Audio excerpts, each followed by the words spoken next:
Good afternoon, everyone. My name is Sandra Sheffer. I'm the president of the Democratic Women's Club of Greater Broward, and I'm here having a chat with Narnike Grant, and she's a candidate for the Broward County Public School Board, Group 9, which is the at-large seat. So we're going to talk about a few things today. We're going to talk about teachers' pay. We're going to talk about what school is going to look like post-COVID. We're going to talk about advocacy. So instead of, before I get into all of this, I'm going to have Narnike introduce herself to you, and then we'll get our conversation, our chat started. Someone else does conversation with the candidate. So I'm doing a chat with the candidate. Thank you so much, Sandra, for inviting me. I appreciate it. And as Sandra said, my name is Narnike Grant. I am running for school board, district-wide, school board of Broward County, District 9 seat, which is school, is at-large seat, which is countywide, excuse me. So I'm really excited to be here, and I'm really excited to have this chat with you today. And when you say it's countywide, that means anyone in the 31 counties, is the 31 cities in Broward County can vote for you. So you're representing East and West and North and South Broward.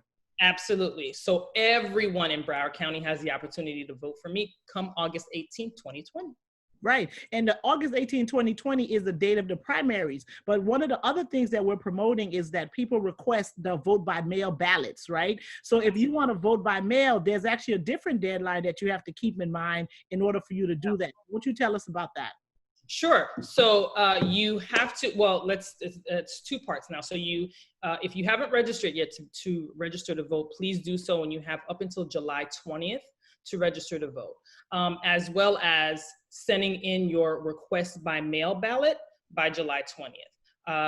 It's with COVID, I think a lot of people would like to have the opportunity to vote and not have to worry about going outside or being exposed. So this is a great opportunity to go ahead and request. As soon as you go on the Supervisor of Elections website, it automatically pops up. You don't have to look for it. They've made it very convenient, and you can go ahead and request your ballot, and it will be sent to you prior to the primary election. I really I urge you to do that as soon as you can, seeing that we only have less than a month. So again, you request your ballot online through your supervisor of election. It pops up for you. You have up until July 20th to register to vote and or send in your mail-in ballot request. Okay, so the website is www.browardsoe.org. And also, I believe the supervisor of election did send out cards for people that want to request a vote by mail ballot. So you should have received a card in the mail sometime last week, and some people may still be getting those cards. So if you don't have access to an internet or a computer or something of that sort, you can fill out that card and send it in and say that you want a vote by mail ballot.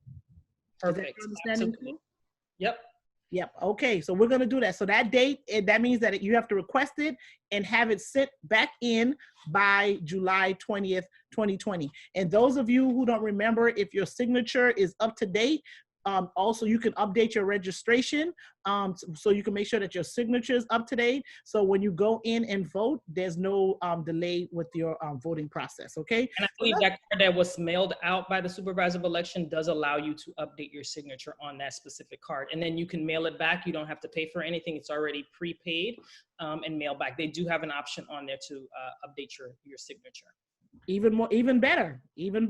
All right, so let's get into this. So you want to be the person that represents the 31 cities in Broward County at the school board. And I know we had a conversation a few weeks back, and one of the things that came up after that conversation was that people wanted to know whether or not you would advocate for teachers' pay. So teachers getting pay raises of that sort. So what is your position on teachers' pay raises, or anything like that? People want to know. Well, I'm all for teacher getting raises and pays. I believe that all teachers should and need to be paid adequately. Excuse me. However, it's not up to school board members per se. We have a CEO, a chief financial officer, a CFO, that brings and just explains to the board where they at as far as funds go, and if and when we have an opportunity to raise, for teachers to get raises when it's requested. I will always advocate for teachers to get pay raises if and when it's a possibility. However, I will also advocate to our local state representatives who represent us in Tallahassee to push for the state to give us more money for school funding. Currently we are 48th in the state as far as teacher pay goes. I'm sorry, in education, but 46 in the state of teacher pay. And so we're really low on that. States, we're like, when you said the states, you mean we're number 46 in the United States of like how teachers get paid? Yes. That's the state of Florida overall. But I believe even within the state of Florida, Broward County is one of the better paid counties. Is that correct? They are better paid county in the sense that out of all the counties, they were able to provide a 2% raise while other counties weren't providing anything. And even though we were able to do that, it still took a lot to work with the budget in order to get that amount to give to our teachers. I'm sure the teachers are happy about that, and they just like to know that if it comes down to a vote, that you would be one of the members of the school board. Absolutely, I'll be the first one to vote that they absolutely once it's available. And so one of the things that I understand that affects teachers' pay is sales tax, right? And we're still actually dealing with COVID. We're like slowly reopening. Back on March the 13th or something like that, the school board had to make a decision that they were going to close schools for a week, because that was the week before spring break. Sure. And all of a sudden, there's like, well, we'll see if we can go back to school in April. And then they realized we can't go back to school in April. So all the schools shut down. And not only did the school shut down, everything shut down. The businesses, restaurants, all of these places. So people weren't out of their houses spending money, generating sales tax and that type of thing. And I know that part of that is how, teachers' funding is based on the money that's raised by the state. So we talked about that, and it's good to know that you would be willing to vote for a teacher raise once the finance officer said there's something available. But we're still actually dealing with COVID. We're supposed to be slowly reopening. Yes. And so now it's summertime. Yes. And then people are trying to figure out what's going to happen in the fall. Absolutely. So what do you think school looks like in the fall with our being in this COVID-19 situation? Right. So the governor made a statement that schools will be reopening in August, in the fall. However, he has left it up to the county superintendents to make a decision on how that looks like. So each county is different. As you know, what happens here in Broward may not be what's good for Ocala, or what happens in Miami-Dade may not be good for Broward. So I thought that was a good decision on the part of the governor to allow the district superintendents to make that decision.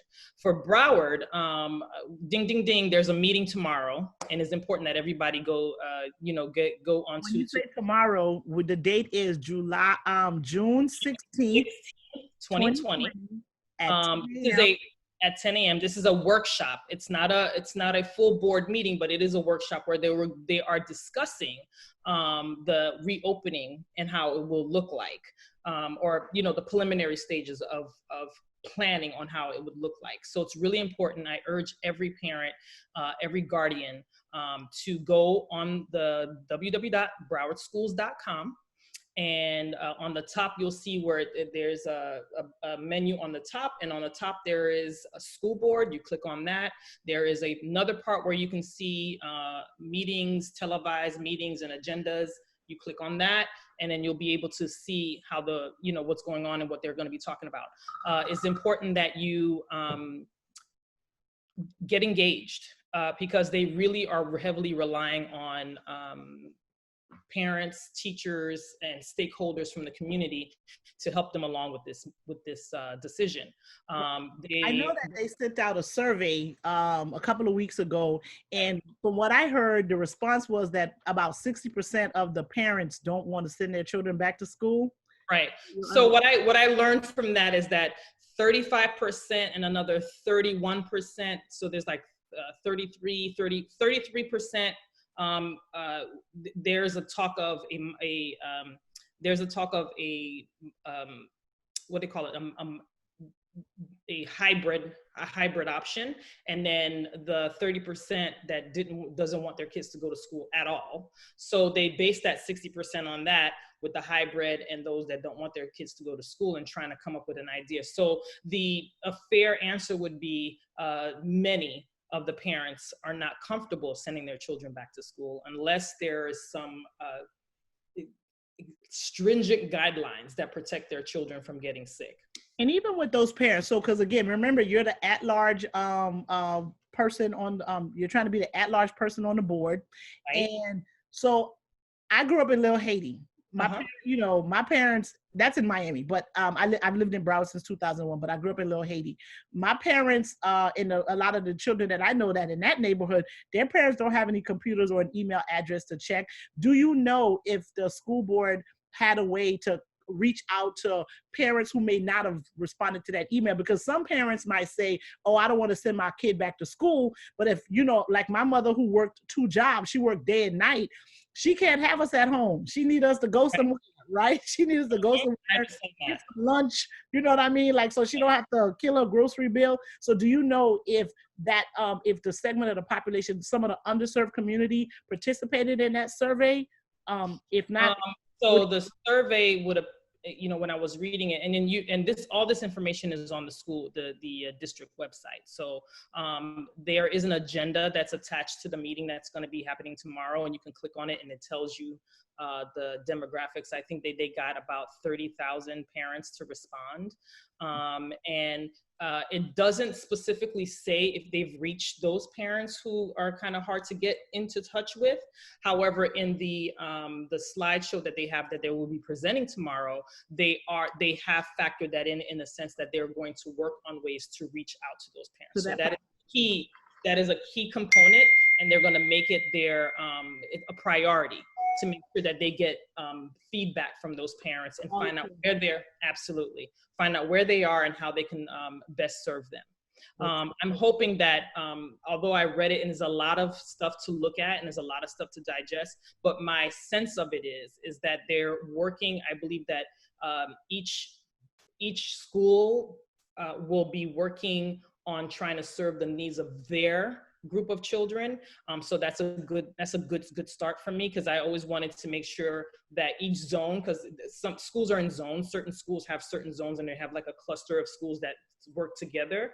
And so they're working together to work out how they can serve their community. And that's a great way to start it. That's important, because there's no one way to fit absolutely the entire county, because we are from a very diverse county. So what may work for someone on one end of the county may not work for a group of the others. Right. We're glad to hear that the school board and the superintendent they've taken that into account, and they made that a priority. So that's wonderful. All right, so that's good to know. So one of the other things that came up, after we had our last conversation is like, you're advocating for teachers' pay and parents. There are different types of parents that are sending their children to school.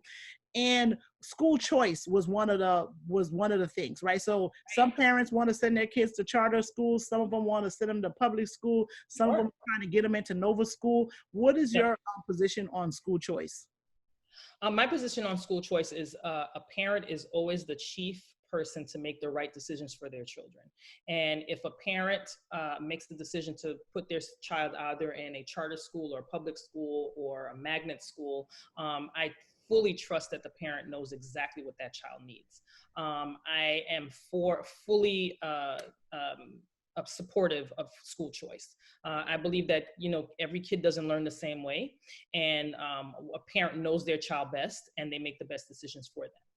For their children, yes. Because I'm a mother of twins, and one of my son is in charter school, and my daughter goes to public school because her needs are better served in a public school, and my son's needs are better served in a charter school. So I understand it, but I can see why one parent might have, complaints about the fact that public school monies are going to charter schools, but ultimately it's just charter schools are ran by public schools, by the Broward County public school system, and that's just choices that a parent make to make sure that their child gets the best education. Right. And even for me, I've said it on other platforms, I'm not really a proponent of charter schools, but that was my personal experience with charter schools, and it wasn't beneficial for my child, and the public school provided more of a benefit for me, and the resources that the resources that were available to me through the public school really helped me to get my kids where I needed them to be. And I didn't find that it wasn't something that was that resonated with me through a charter school. But that's my personal experience, and I knew what was best for my child, so I wanted to make sure that they had the public school education and the resources that were available to us. And you advocate for the parents and the students of Broward County, so to help them along the way of making the best decisions for their child. And one of the reasons why I have my daughter in a public school is my daughter is ESC. My daughter is special needs. She's on the autism spectrum, and she goes to a school that has an autism cluster, right? Okay. So we had some parents that wanted to know, how is it that you would advocate for ESC students? I would advocate for ESC students. One thing I would like to do once elected, not even like to do, one thing I'm gonna do once elected is to make sure that our ESC teachers get more training, because our ESC group is a very diverse group, and each child learns differently. What would be good for one kid is not good for the other, and there's different levels. That's why they said it's a spectrum. It's autism. Right. So one, one child with one spectrum could be on the other end. Right. So you have a child that's nonverbal, and then you have one that's verbal. So it's a wide spectrum. So they have individual needs and individual learning. I would work on making sure that the teachers get additional training, training with innovative things, innovative programs. There are a lot of programs out there that some universities have created that are free, that we can try to bring and incorporate in our school district to enhance or make better, or even try to bring out a broader spectrum for our ESC teachers. The school district is doing a great job of trying to get well-qualified ESC teachers. I just believe that we can do more and do more for our group. That group is a 30,000, almost 35,000 strong. Yes, and it is a growing number. It is a growing number because when my daughter was first diagnosed, the statistics was something like, I think it was 1 in 88. I knew it when it was 1 in 25, and then it went down to 1 in 88, and now it's 1 in every 59 children is on some form of the autism spectrum. And with that being said, the schools are having to deal with more and more students that have special needs. And again, because it is a spectrum, you have the students learn in a variety of ways. And so there needs to be additional training on an ongoing basis to help them to accommodate, help the teachers best teach the students that are coming into the school system. And it's a great benefit for both the teacher and the students and the parents. The more you learn and the more you put into a specific program and a group, the better it becomes, the better the outcome is. And so I would totally advocate for more training, more innovative training, and bring in new resources, free resources that are around the country that we can use to but to better serve our ESC group. Okay, so that's good. So we're going to do more innovative ways. It's an ever-changing dynamic. It's a fluid situation. So it's good to know that you're going to advocate and try to get more resources. Absolutely will.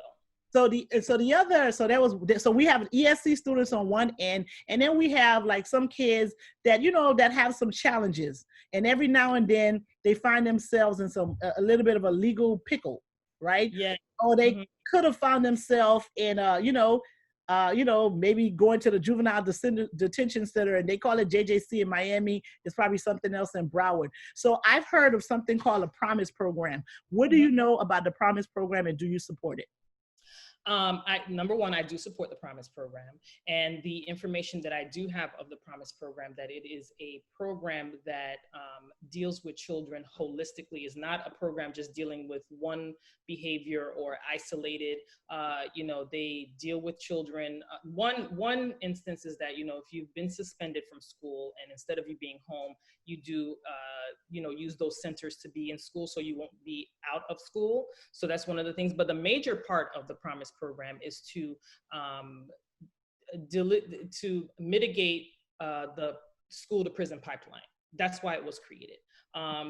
Prior to the Promise Program, 90% of our kids who were doing misdemeanor crimes were arrested and just charged. There was no middle ground.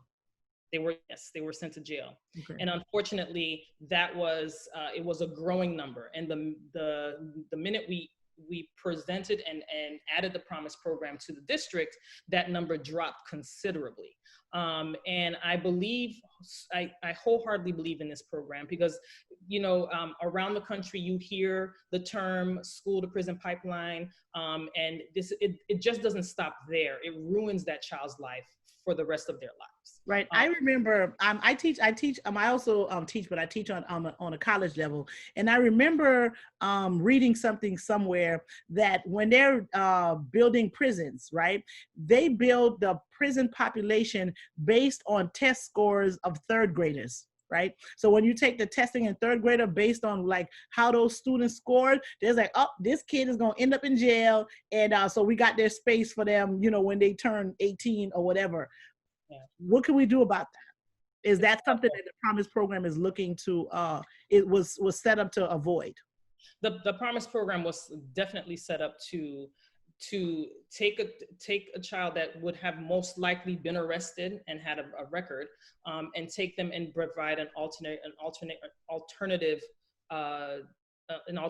way to deal with that behavior.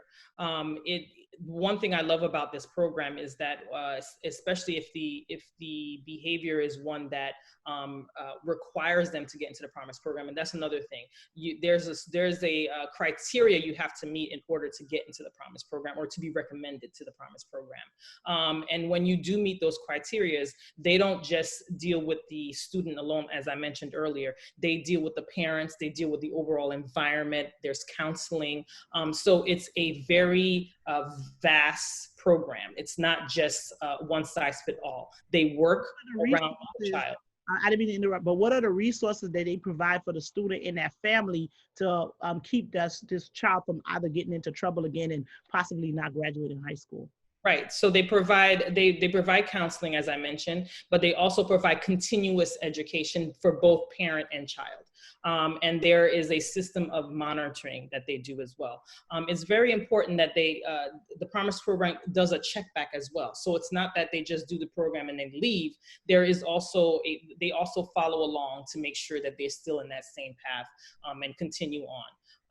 And I appreciate Dr. Brown, who is at one of the centers, for sitting down and having a conversation with me and just allowing me to ask all the questions that I can just to get all the information I can. And it is a very, very important program. I know that the district is thinking about changing some things with it. I'm pretty sure that the changes will be positive, and it would be additional resources to make the program more robust. So I'm hoping that I have an opportunity once elected in August to be parts of that conversation. Okay, so so I think this is the last thing I'm going to ask you, because we don't want to have the conversation for too long. I want to know if you're going to have an open door policy in your office. And the reason why I asked that question is that I'm a parent, and I remember I exercised my school choice option to put my daughter in a school that's not a home school. And part of it was because I had a difficult relationship with the principal. That was just my experience. And it became so frustrating, and I wish that there was a way that I could have gotten somebody to help me communicate better with that principal, you know, as opposed to me just saying, forget this, throwing my hands up and then moving my daughter to another school, because that was an adjustment for her. Is it going to be possible for the parents of Broward County to be able to reach out to you to maybe help with a relationship for parents to deal with principals in the school? Well, absolutely. I mean, being a school board member means that you are an elected official who serves the people in their community. So my job is to only serve the parents, teachers, staff in my community. So if I will always be available and make myself available. I can tell you a story about a young lady that I helped. I'm not even on the board yet, but I was, because of all my volunteering and being very involved in the school system, I've learned and met many people who I call friends that work in the district. This young lady had an issue with her son who he has Down syndrome, but he also was diagnosed, according to mother, with some sleep apnea. So he was on some medication, and he was in school. and in an elementary school. However, the medication caused him to be very sleepy. The mother explained how it was a very uncomfortable position or uncomfortable situation for her, because when she would come and pick up her son, the teachers would complain about him sleeping, saying that he had not had an opportunity to learn anything. She told me some of them even used the term of, this is not a babysitting, facility. If you need a babysitter, you need to bring him into a daycare. And so she got that kind of interaction. She was uncomfortable. She stated that even the principal wasn't really giving her, positive feedback. And because of that, she took her son out of school, took him out of school for 3 months. Lost her job because she couldn't work. And so we were just at a get together, and she was telling me her story, and she started to cry, and I felt so bad. And I said, listen, let me call around to the couple people I know in the district and see if we can get your son back in school. This was probably in November of last year. And so the goal was to try to get her son into school prior to Christmas break, so he can at least have a week or two and acclimate himself. And so when they come back, he would be in a better position. Made a couple of calls, we made it happen. However, they registered him back into the same school. She didn't want to seem ungrateful. So she says, listen, I know that you called all these people, and I know that you really worked hard to get my son back in the school, but I just don't feel comfortable going back to that school. So I said, okay, let me call them again. I explained that to the person that I spoke to, and I said, listen, is there any way we can put him in another school? She really doesn't feel comfortable. And I think at this point, because I even asked, I said, would you like the department head to speak to the school and kind of, talk to them and see if we can mend the relationship and try to, start off on a good foot? She just refused. Again, she was trying not to be ungrateful, but she just really didn't feel comfortable. I was very appreciative that the people that I spoke to understood and found her a school that made her comfortable. And so I want to be that conduit. I want to be that member that deals with the community that I serve and deal with the district and try to bring this collaborative, collective feel together. While I would have wished that she had taken the offer to try to mend things with the principal, because I feel like if give them a second chance, and allow them to work together, but she was very adamant, and I didn't want to push her into a position that she didn't feel comfortable doing. While I know that principals are great and they do have, a lot on their plate, but however, I know that if given a chance, the principal would probably have worked everything out for her. Would have made it right, because she didn't realize, it's particularly if a person makes a decision to just pull their child out of school, that's a very extreme response. And the person may not have realized that that's what was happening, but at least, the child was able to go back to the school. And ultimately, the mother, for whatever her reasons were, didn't want them to go back. But, so it was a learning experience for everybody, because again, the product of every school is the children, that's what everybody get to go to work for. Principals get to go to work for that. Teachers get to go to work for that. People at the districts, they get to go to work because they're children that they're trying to educate. And it was awesome that you were able to help out and get the district involved and do do something great for this. I appreciated the district stepping up the way that they did. Yes, it handled it right away. There was no in between time. This was done in a matter of days, and that's why I want to be on a board with such a district with hardworking people who really care about the kids. Right. And just be that. So I will always be open. Always be the one to talk to anyone. I never want anyone to feel that I am not touchable, because I will be. And particularly since this parent, the fact you were able to resolve this situation in a matter of days, and this parent didn't know that she could do that, right? She didn't know that she can do that. And it's no one's fault, because I'm sure other board members, they're doing a great job. And that she didn't know. So another thing that we can do is also educate, the community of who their board members are, who they can call. And luckily you have an at-large seat that you can, you're running for an at-large seat. Yes. Well, speaking into existence, girl. Speaking into existence. You're running for an at-large seat that you'd be able to impact like everyone throughout the county, throughout Broward County. Yes, right? Absolutely. So, and the reason why I say that, because, I have to look out for my Haitian people, right? So Yeah. so one of the things is I had an office. I have an office in Lauderhill in Sunrise. So that's it's like the Lauderdale Lakes, Oakland Park, Sunrise area. They tend to have like a very Caribbean community. There's also a big Haitian community in that area, like for Lauderdale East and that type of area.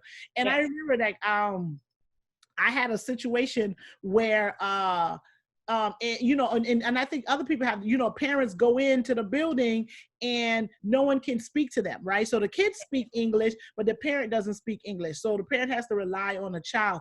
Is there, and the Haitian population is growing. Is there anything that you think the board should do or anything that you plan on do to make sure that, this Caribbean population is also well represented in the Broward School Board and they get the resources that they need?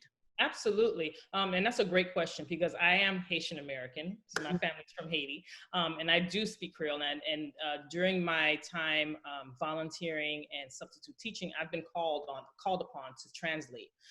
So I do realize that some areas do not have someone on staff that speak Creole. So the goal would be, when elected, is to make sure I do a survey of the schools, especially the schools that have high population of Haitian community, and to make sure and see that they have a few employees that can speak Creole for translation purposes. Because what I've noticed with the Haitian community is that they don't know that they have a recourse after their child has gotten into any trouble, or some other policies have been implemented and they don't understand how it works.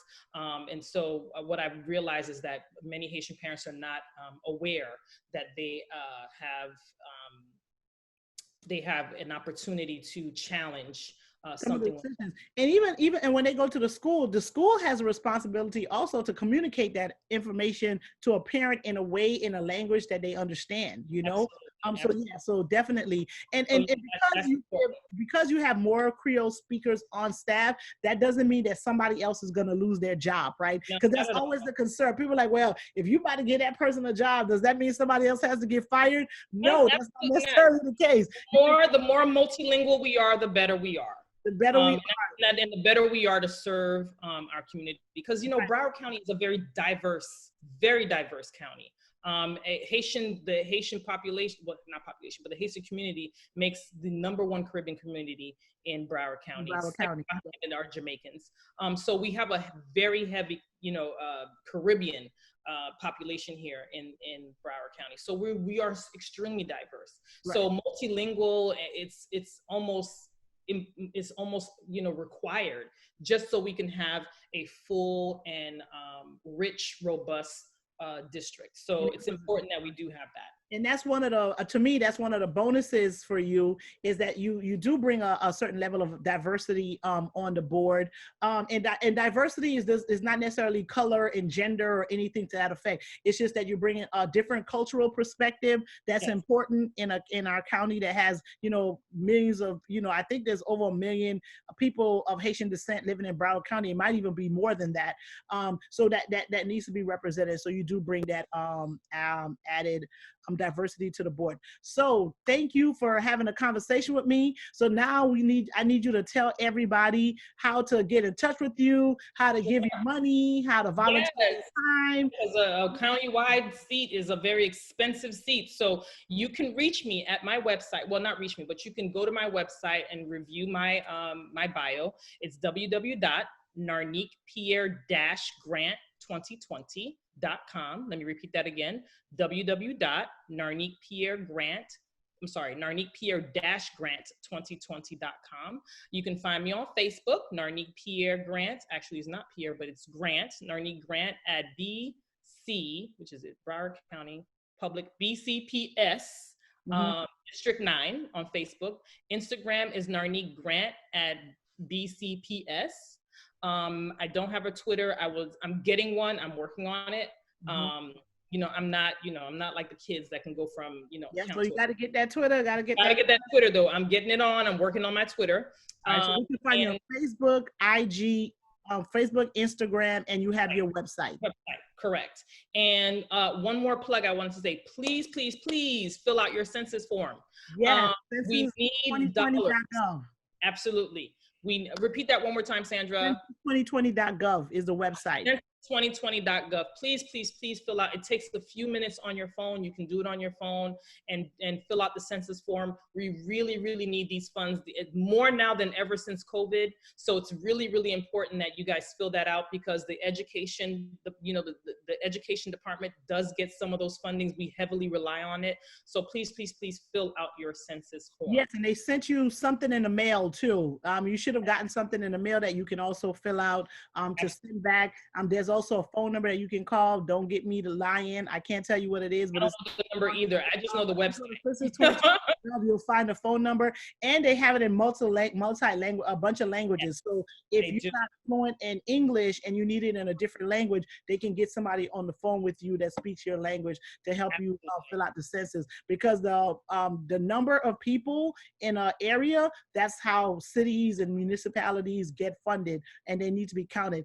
And I know that I spoke to someone that was running for a commission seat in Lauderhill, and they said that they only had like 58 or 60% of the people that had filled out the census. And we definitely need to do better. We're looking to get 100%, if not at least the high 90s, but we want all of those dollars to count. So census2020.gov, complete the census, vote by mail ballot, request it and have it submitted before July 20th, 2020, and you tell them when it is that your election is. My primary is August 18th, 2020. Do not wait till November. You have to vote in August 18th in order for me, if that happens, to be on the ballot in November. So August 18th. But if you get 51% of the vote, you good though, right? Yes, if I get 51% of the vote. So the goal is, everyone, 51% of the vote. So make sure you tell your friend, your friend's friend, your friend's friend, your cousin, your mama, and your mama's cousin, and somebody twice removed. Tell everybody. And listen, reach Nikki Grant on the ballot. And you can reach me on my website, email me. I'll be more than happy. I am somebody who likes to talk on the phone, and you can call me directly. If you send me an email, I will call you, I promise. Okay, then. Narnike, Nikki Grant, Broward County School Board, Group 9, yes. The at-large seat. At-large seat. At-large seat, Group 9. Yes. Absolutely. Okay. Thank you for taking the time to talk to us. Thank you so much for your time. I appreciate you very much. Okay. All right. Have a great evening. All right. You too. Bye-bye. Bye-bye.